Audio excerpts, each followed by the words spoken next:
looking to build my B8.5 S4 with all the 034 parts. Currently stage 1 with an intake.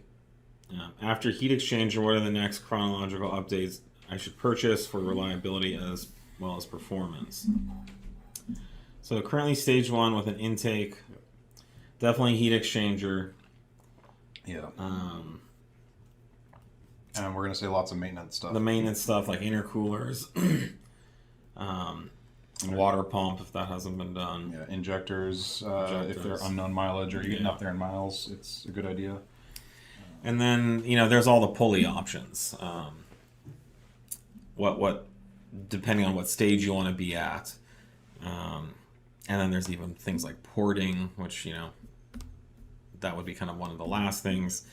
Porting, cams, would be towards the later end when you're kind of 2+ and you want to get the most power out of that setup. Did they even say if they had software on it yet? It says stage 1. Stage 1, okay. Yeah. Power stage 1. Mm-hmm. So yeah, you're well on your way, but yeah, you got the intake, which is great. Yep, that definitely is needed. Heat exchanger is needed.